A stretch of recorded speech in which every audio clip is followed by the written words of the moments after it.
Hello all, welcome to SMS channel.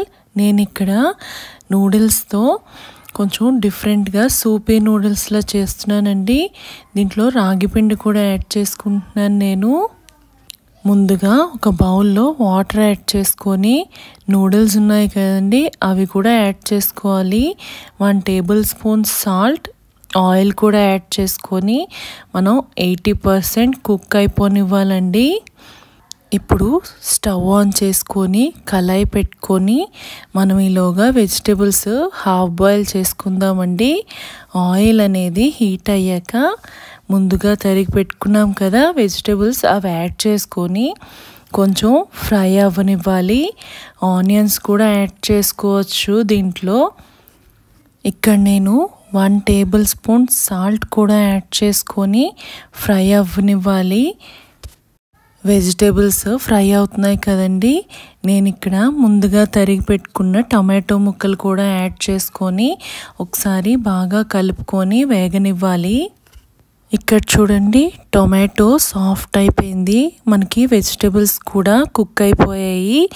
నేను ఇక్కడ ముందుగా తురిమి పెట్టుకున్న పన్నీర్ యాడ్ చేసుకుంటున్నానండి. పన్నీర్ ప్రోటీన్ కదా, పిల్లలకి ఈ విధంగా ఇస్తే వాళ్ళు ఎంత చక్కగా తింటారో. ఒకసారి బాగా కలుపుకొని వేగనివ్వాలి. ఈలోగా మనం న్యూడిల్స్ బాయిలింగ్కి పెట్టాం కదండి, అది బాయిల్ అవుతుంది. నేను ఇక్కడ చూపిస్తాను చూడండి వీడియోలో. మనకి హాఫ్ బాయిల్ అయితే సరిపోతుందండి నూడిల్స్. ఇక్కడ నేను వాళ్ళు ఇచ్చిన మసాలా ప్యాకెట్ కూడా వెజిటేబుల్స్ కుక్ అయ్యాయి కదండి, దాంట్లో యాడ్ చేసేసుకొని ఒకసారి బాగా మిక్స్ చేసుకుంటాను.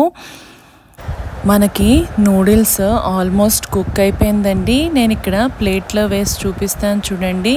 చేత్తో మనం ఇలా అంటే 2 పీసెస్గా విడిపోవాలి, అప్పుడు మనకి కుక్ అయిపోయినట్టు. ఈసారి మనం నూడిల్స్ని స్ట్రెయిన్ చేసేసుకుందాము. ఈలోగా నేను ఇక్కడ 2 టేబుల్ స్పూన్ రాగి పిండి తీసుకున్నానండి. కొంచెం వాటర్ యాడ్ చేసుకొని ప్యూరీలా చేసి ఈ వెజిటేబుల్స్లో యాడ్ చేస్తున్నాను. రాగి పిండి ఐరన్ కంటెంట్ ఉంటుంది కదండి, పిల్లలకి కూడా చాలా హెల్దీ కదా, అందుకని నేను కొంచెం డిఫరెంట్గా ఇందులో యాడ్ చేసుకున్నాను. ఇప్పుడు నేను 1.5 గ్లాస్ వాటర్ యాడ్ చేసుకుంటున్నానండి. ఇక్కడ నేను నూడిల్స్ అనేది స్ట్రెయిన్ చేసేసి కోల్డ్ వాటర్ యాడ్ చేసి పక్కన పెట్టుకున్నాను. వాటర్ బాయిలింగ్కి వచ్చింది కదండి, నేను ఇక్కడ నూడిల్స్ యాడ్ చేసేసి ఒకసారి బాగా మిక్స్ చేసుకోవాలి. మిక్స్ చేసుకున్న తర్వాత ఒక 5 మినిట్స్ ఉడకనివ్వాలండి. అందులో ఆ కన్సిస్టెన్సీ అనేది చిక్కబడాలి అండ్ ఆ గ్రేవీ కూడా ఆ నూడిల్స్కి పడితే చాలా టేస్టీగా వస్తుందండి. పిల్లలకి ఇలా ఇస్తే చాలా హెల్తీగా ఉంటుంది. నేను ఇక్కడ సర్వింగ్ బౌల్లోకి తీసేసుకున్నానండి. చాలా టేస్టీగా వచ్చిందండి. అసలు ఇది పిల్లలు ఇష్టంగా తింటారు, అన్ని వెజిటేబుల్స్ తిన్నట్టు ఉంటుందండి. అసలు పిల్లలు కొన్ని తింటారు, కొన్ని తినరు కదండి vegetables.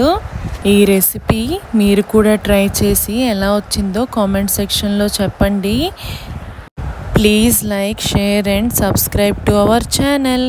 Thank you for watching.